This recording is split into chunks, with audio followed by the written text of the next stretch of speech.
Good morning বন্ধুরা, তোমরা সবাই কেমন আছো? আমি কিন্তু ভালোই আছি। আজকে কিন্তু একটু ব্যস্ত আছি, কারণ আমাদের বাড়িতে কিছু গেস্ট আসবে।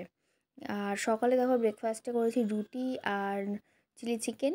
আর দেখো আমাদের কাজের যে বাড়িতে যে কাজ করেন তিনি কয়েকটা দেশি ডিম দিয়ে গেছে, কারণ দেশি ডিম খেতে কিন্তু খুব ভালো লাগে। তো দেশি ডিম পেলে আমরা কিন্তু আর এমনি ডিমগুলো কিনি না। তো গেস্ট বলতে কে আসবে? পাশের বাড়ির কুণালকে আসতে বলা হয়েছে।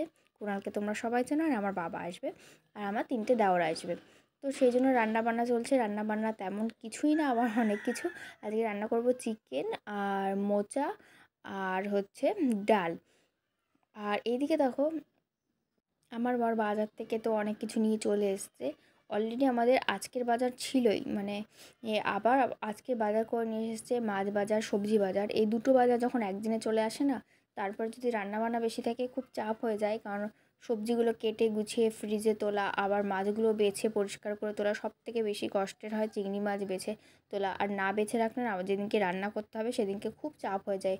হট করে রান্না করতে গেলে সেই ফ্রিজ থেকে বার করো, তারপরে মাছগুলো বাছতে গেলে বেশি কষ্ট হয়। ওই জন্য আমরা মাছগুলো বেছে তারপরে ফ্রিজে রেখে দিই। আর এইদিকে দেখো সব মাছগুলো ধোয়া হয়নি। ও আর বলতে ভুলে গেছি, মাছও রান্না হবে। আমার বাবা চিকেন খায় না, তো সেই জন্য মাছও রান্না হবে, ডাল, মোচা আর হচ্ছে চিকেন। তো সেই জন্য এদিকে আমি মোচাটা বসিয়ে দিচ্ছি, মোচাটা রেডি করে। আর মোচা রান্না করতে অনেকটা টাইম লাগে। আর এদিকে সব সবজি কিন্তু মা কেটে দিয়েছে। আর আমি এদিকে এখন রান্না করতে চলে এসেছি। আর এদিকে মাংসের আলুগুলো ভাজতে দিয়ে দিয়েছি, মানে যতটা টাইম পাওয়া যায় এগিয়ে নেওয়ার জন্য আমি আলুগুলো ভেজে নিচ্ছি। আর এদিকে মিক্সারের সমস্ত মশলা একে একে করছি। আর এদিকে মোচাটাও বসিয়ে দিয়েছি, যাতে ওর মোচা রান্না করতে অনেকটা টাইম লাগে। আর এই দেখো এই মাছগুলো রান্না হবে, এগুলো রেখে দিয়েছি। মোচার মধ্যে ছোলা দেবো আর চিংড়ি মাছ দেবো। আর এদিকে মাংস আনা হয়েছে, মাংস বাছা হয়নি। আর এই মাছগুলো আনা হয়েছে, এখানে চিংড়ি মাছ আছে আর কাতলা মাছ আছে, এইগুলোও ধুয়ে আবার তুলে রাখতে হবে। তো এইটার জন্য অনেক টাইম লাগবে। আর এইদিকে দেখো বাবা ছেলের কাণ্ড দেখো, কি আদর খাচ্ছে। মানে আমার ছেলে যে এত শান্ত হয়ে থাকতে পারে ওর বাবা ঠাকুমার কাছে, কি বলবো, দেখেছো? মনেই হচ্ছে না যে ও বাড়িতে আছে। তারপরে দেখো পাশের বাড়ির জেঠিমাও এসেছিলো ওকে স্নান করানোর আগে।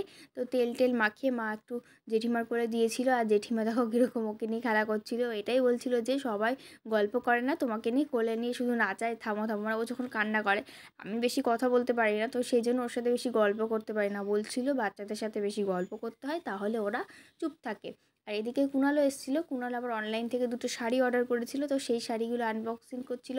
আমি আবার দেখতে বসে গেছিলাম। শাড়ি বলে কথা, মেয়ে মানুষ শাড়ি দেখবো না তাই কখনো হয়? তো আমি বলছিলাম তাড়াতাড়ি খোল দেখি কেমন শাড়িগুলো এসছে। মানে অনলাইনের জিনিস তো ভয় করে যে কীরকম আসলো, মানে একরকম অর্ডার দিলাম আর একরকম চলে আসলো নাকি। তো সেই জন্য টেনশান ছিল। তো ওখান থেকে কিন্তু 2টো শাড়ি অর্ডার দেওয়া হয়েছিল, 2টো ব্যাগও দিয়ে দিয়েছিল ওরা। শাড়িগুলো যেমন অর্ডার করা হয়েছিল তেমনই এসছে। কাপড়গুলোও খুব সুন্দর ছিল, আর কালার সমস্ত ঠিকঠাক এসেছিলো। তো শাড়িগুলো দেখে খুব ভালো লাগলো। তারপরে ভাবলাম যে হ্যাঁ, পরে আবার এখান থেকে অনলাইন থেকে আবার অর্ডার দেওয়া যেতে পারে।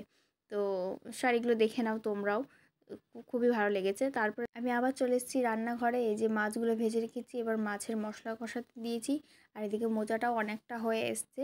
আর এদিকে আমার বরকে বললাম আমি পারবো না, তুমি একটু মাংসগুলো ধুয়ে দাও, আমার টাইম লেগে যাবে। তো মাংসগুলো যে ধুয়ে দিয়েছে। তারপরে দেখো দুপুরে রান্নাবান্না কমপ্লিট করে স্নান করে চলে এসেছি সবাইকে খাবার দিতে। চলে এসছে আমার 3 দেওর, তো ওদেরকে এবার খাবারগুলো দিচ্ছি।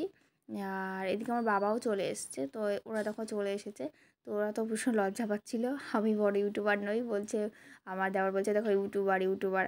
সত্যি কথা আমি সেরকম হতেই পারিনি, জানি না কোনো দিন কিছু হতে পারবো কি না। আর এদিকে আমার বাবা আমার ছেলের সাথে একটু কথা বলছিল। এদিকে আমার বাবা সেরকম কথা বলতেও পারে না।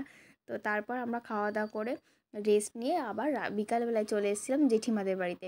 আর এই দেখো জেঠিমাদের বাড়িতে আসতে আমাদের খুব ভালো লাগে। আর আমার ছেলেকে নিয়ে আমরা চলে এসেছি। আর এই দেখো আমার ছেলে ও এই বাড়ি আসলে ঘুমিয়ে পড়ে। আর এই যে আমরা বলি যে ও ঘুমায় না ঘুমায় না, কান্না করে কান্না করে। তো তাই জন্য জ্যাঠা জেঠিমা বলছে কোথায়, ও তো আমাদের বাড়িতে আসলেই ঘুমায়, তোমরা কেন ওর নামে মিথ্যে কথা বলো? কেন জানি না, ও এখানে আসলেই শুয়ে পড়ে। তো তারপরে দেখো জেঠিমা আমাদের জন্য চা করে এনেছে, আর এনেছে বিস্কুট। তো এখানেই আমরা এখন চা বিস্কুট খেয়ে নেব। তারপরে আবার কুণাল আবার দেখো কত কিছু নিয়ে এসছে, এনেছে মিষ্টি, চপ, সিঙ্গারা। তো এই খেয়েই তো আমাদের পেট ভরে যাবে। তো এইগুলো খাওয়া দাওয়া করে নিলাম। আর আমাদের দুপুরে অনেক কিছুই ছিল, তো আজকে আর কিছুই করা লাগবে না। তো আমাদের এই খেয়েই পেট ভরে গেছে। তো আজকের মতো ভিডিওটা এই পর্যন্তই। ভিডিওটা ভালো লাগলে লাইক করো।